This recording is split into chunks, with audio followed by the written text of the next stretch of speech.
क्या आपने कभी सोचा है कि कुछ जगहें इतनी पवित्र क्यों मानी जाती हैं, जहां स्वयं देवता भी उतरकर यज्ञ करते हैं?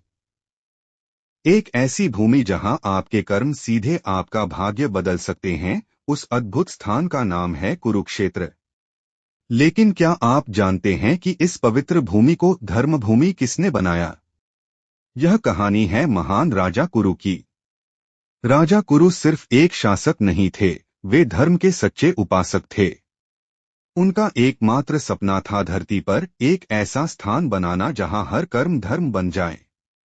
वे मानते थे कि अगर मनुष्य यहाँ अच्छे कर्म करे तो उसका जीवन सफल हो जाएगा। राजा कुरु ने एक विशाल भूमि का चुनाव किया और खुद हल लेकर उसे जोतना शुरू कर दिया।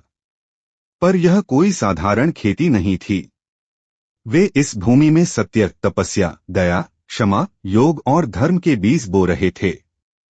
हल की प्रत्येक रेखा के साथ वे प्रार्थना करते थे, हे प्रभु, यह भूमि हर जीव के लिए मोक्ष का द्वार बन जाए। राजा की इस असाधारण तपस्या को देखकर देवताओं के राजा देवराज इंद्र प्रकट हुए। उन्होंने मुस्कुराते हुए पूछा, राजन, यह आप क्या कर रहे हैं? क्या आप सिर्फ भूमि जोत रहे हैं? राजा कुरु ने शांत भाव से उत्तर दिया, मैं इस भूमि को धर्म भूमि बना रहा हूँ, जहाँ हर कर्म मोक्ष का मार्ग प्रशस्त करेगा। इंद्र थोड़ा हंसे और बोले, राजन, क्या सिर्फ हल चलाने से कोई भूमि पवित्र हो सकती है?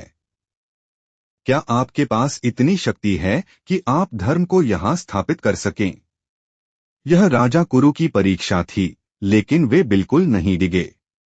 उन्होंने दृढ़ता से कहा, जब तक मुझ में प्राण है, मैं धर्म की स्थापना करता रहूंगा। राजा की अटूट श्रद्धा और संकल्प देखकर स्वयं भगवान विष्णु प्रकट हुए।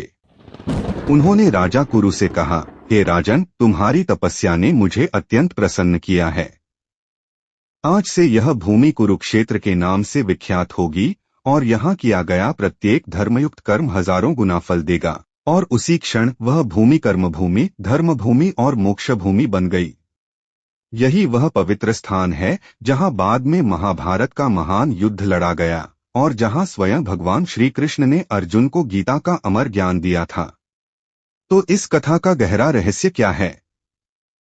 क्या कोई भूमि सच में स्वयं पवित्र होती है, या उसे पवित्र बनाता है हमारा कर्म, हमारा धर्म? राजा कुरु हमें यह महत्वपूर्ण सीख देते हैं, जहां भी हम सत्य, दया और धर्म के बीज बोते हैं, वहीं हमारी अपनी कर्मभूमि बन जाती है। तो दोस्तों, सोचिए, क्या हम भी अपने जीवन को एक धर्मभूमि बना सकते हैं?